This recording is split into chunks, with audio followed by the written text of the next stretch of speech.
Part 1, The Distant Hope, 1856 to 1953. Section 1, The Intro, The Paradox of Two Worlds. Before the sanctions, before the Great Satan and Axis of Evil rhetoric, and before the 1979 revolution changed the world forever, there was a time when Iranians looked to America as their greatest hope. In the mid-1800s, Persia, as it was known then, was a pawn in the great game. To the north, the Russian bear was hungry for warm water ports. To the east and south, the British lion held India and controlled the seas. Persia was being squeezed, its sovereignty sold piece by piece to foreign bankers. Amidst this, a new power was rising across the Atlantic. A nation that claimed to be born from anti-colonialism. A nation that Iranians believed could be their third force, a protector that didn't want their land, only their friendship. Today, we go back to the beginning.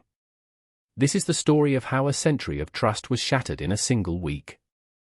Section 2, First Contact, 1856 to 1911. The Diplomatic Seed. Official relations began in 1856 with a treaty of friendship and commerce.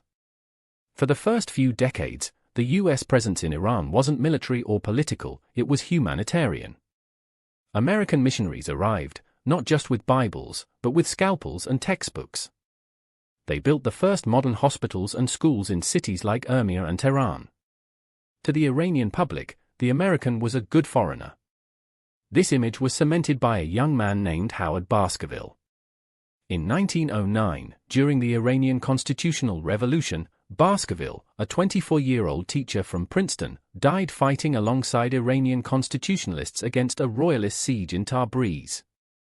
He became a martyr of Persian liberty. To this day, he is one of the few Americans honored with a bust in Iran. At that moment, the U.S. flag stood for democracy in the eyes of the Iranian people. Section 3, The Financial Savior, 1911-1920s. Morgan Shuster and the Strangling of Persia.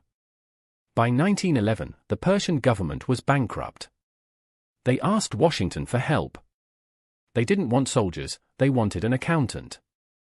They got Morgan Shuster. Narrator: Shuster was a straight-talking American financier appointed as Treasurer General. He took his job seriously, too seriously for the British and Russians.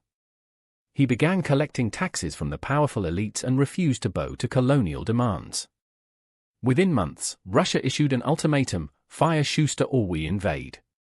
The Persians stood by him, but eventually, under the threat of a Russian march on Tehran, Shuster was forced out.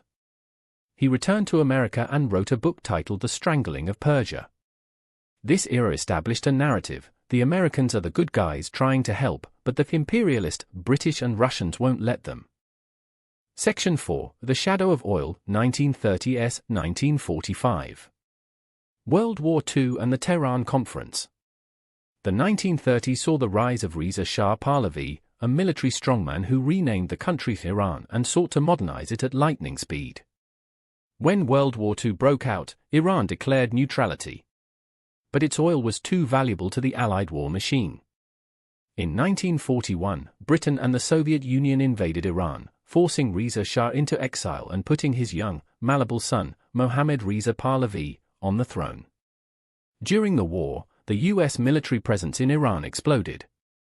Over 30,000 American troops were stationed there to manage the Persian Corridor, a vital supply line to the Soviet Union. In 1943, the Big Three, Roosevelt, Churchill, and Stalin, met in the Tehran Conference. Roosevelt insisted on a declaration guaranteeing Iran's independence after the war. For the young Shah, the U.S. was now his ultimate insurance policy against his two overbearing neighbors.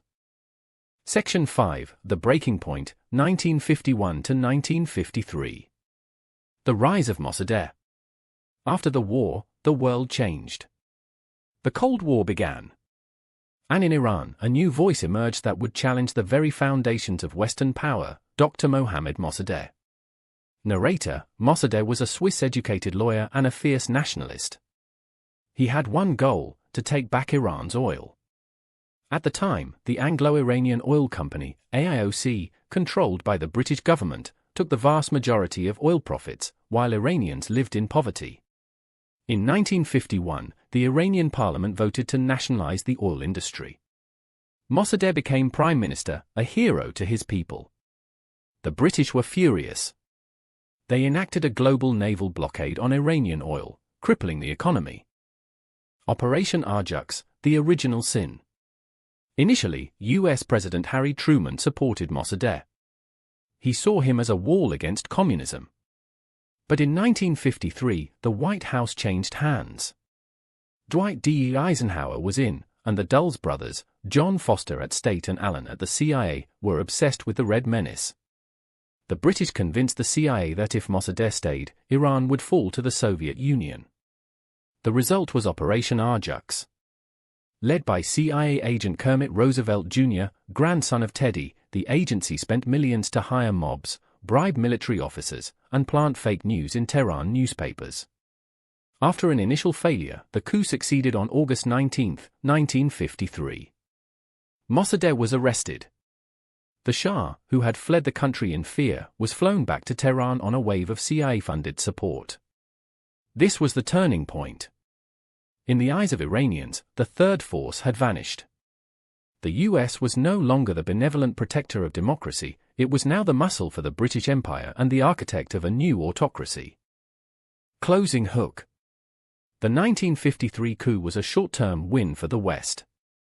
It secured the oil and kept the Soviets out. But it planted a seed of resentment that would grow for 25 years. The Shah was back on his throne, but he was now seen as a puppet of Washington. And while the Americans celebrated a clean victory for the CIA, they didn't realize they had just written the first chapter of their own downfall in the Middle East. History tells us where we've been, but in the case of the US and Iran, it seems the past is always just one spark away from becoming the future. Stay curious, and I'll see you in the next episode of Us and Iran Relation in Universe General Knowledge. Subscribe the channel for upcoming video notification.